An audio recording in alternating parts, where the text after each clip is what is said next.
नमस्कार, आप देख रहे हैं मौलिक शक्ति न्यूज और मैं हूं आपके साथ साहिबा। सुप्रीम कोर्ट में मणिपुर मामले की फिर सुनवाई हुई है। इसमें चीफ जस्टिस डीवाई चंद्रचूड़ ने कहा है कि वो कानून के शासन में विश्वास की भावना बहाल करने और विश्वास की भावना पैदा करने के लिए मणिपुर हिंसा मामलों के संबंध में आवश्यक निर्देश पारित करेंगे। सुप्रीम कोर्ट ने कहा कि वो मणिपुर में राहत कार्यों, पुनर्वास, मुआवजे और निगरानी के लिए हाईकोर्ट की 3 पूर्व महिला न्यायाधीशों की एक समिति गठित करेंगे। एक रिपोर्ट के मुताबिक ये समिति एक व्यापक आधार वाली समिति होगी जो राहत, उपचारात्मक उपाय, पुनर्वास उपाय, घरों और पूजा स्थलों की बहाली सहित मानवीय पहलुओं से जुड़ी चीजों को देखेगी। इस समिति की अध्यक्षता जम्मू कश्मीर उच्च न्यायालय की पूर्व मुख्य न्यायाधीश न्यायमूर्ति गीता मित्तल करेंगी।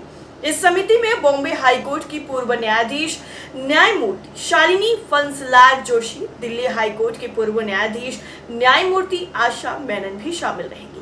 वहीं एक और रिपोर्ट के मुताबिक सुप्रीम कोर्ट ने यह भी संकेत दिया है कि वो हिंसा के दौरान दर्ज मामलों की समग्र जांच की निगरानी के लिए महाराष्ट्र कैडर के वरिष्ठ आईपीएस अधिकारी दत्तात्रेय पडसलगीवर को नियुक्त करेंगे, जो कि एनआईए, आईबी और नागालैंड में काम कर चुके हैं। इतना ही नहीं, सुप्रीम कोर्ट में हुई इस सुनवाई में मणिपुर सरकार ने कहा कि वो उन मामलों की जांच के लिए 42 एसआईटी का गठन करेगी जो सीबीआई को हस्तांतरित नहीं किए गए हैं। इस पर कोर्ट ने कहा कि इन एसआईटी के लिए वो बाकी राज्य पुलिस बलों से कम एक इंस्पेक्टर को शामिल करने का आदेश देगा। इसके साथ ही सुप्रीम कोर्ट ने यह भी कहा कि वो 6 बाकी राज्यों के डीजीपी को 6 एसआईटी के काम की निगरानी के लिए 6 डीआईजी रैंक के अधिकारियों को नामित करने का भी निर्देश देगा। इस जांच के संबंध में सुप्रीम कोर्ट ने निर्देश दिया है। सुप्रीम कोर्ट ने कहा कि केंद्र ने यौन हिंसा से संबंधित 11 एफआईआर केंद्रीय जांच ब्यूरो को सौंपने का फैसला किया है। कोर्ट इन मामलों को सीबीआई को ट्रांसफर करने की इजाजत देगा।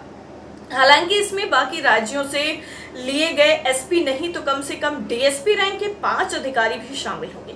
कोर्ट ने यह भी कहा कि जांच पर विश्वास और इसकी निष्पक्षता को सुनिश्चित करने के लिए यह आवश्यक है। हालांकि कोर्ट ने यह भी स्पष्ट कर दिया कि ये अधिकारी सीबीआई के प्रशासनिक ढांचे के भीतर ही काम करेंगे। सुरक्षा की एक और परत जोड़ेगा सुप्रीम कोर्ट, ये भी पूरी तरीके से संदेश दिया गया। इसके साथ ही सुप्रीम कोर्ट ने मणिपुर मामले पर हुई सुनवाई के दौरान कहा कि वो सीबीआई जांच की निगरानी के लिए एक अधिकारी नियुक्त करके सुरक्षा की एक और परत जोड़ेंगे जो न्यायालय को वापस रिपोर्ट करेगा। माना जा रहा है कि महाराष्ट्र के पूर्व डीजीपी और मुंबई पुलिस कमिश्नर रह चुके आईपीएस अधिकारी दत्तात्रेय पडसलगीकर को कोर्ट सीबीआई की जांच की निगरानी कर्ता के रूप में रख सकता है। हालांकि इस पर अभी सुप्रीम कोर्ट ने कोई फैसला नहीं दिया है। आने वाले वक्त में इस पर फैसला होगा और उसके बाद मणिपुर में जो जघन्य अपराध हुआ उस पूरे मामले में आगे की कार्रवाई होगी। जो ये पूरी जांच कमेटी बनाई जाएगी, ये जांच करेगी और उसमें सारे सबूतों को इकट्ठा किया जाएगा और उसके बाद फिर वो सारे सबूत सुप्रीम कोर्ट के सामने इकट्ठा किए जाएंगे और फिर उस पर सुनवाई खुद सुप्रीम कोर्ट करेगा।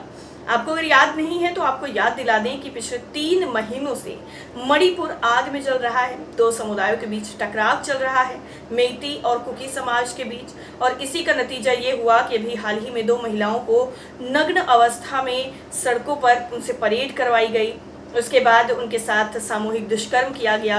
उसमें से एक मेन जो कल्प्रिट था उसको गिरफ्तार किया गया। उसके अलावा बाकी लोगों की भी गिरफ्तारी हुई। हालांकि राज्य सरकार की तरफ से जो बयान आया था वो काफ़ी ज़्यादा गंभीर था।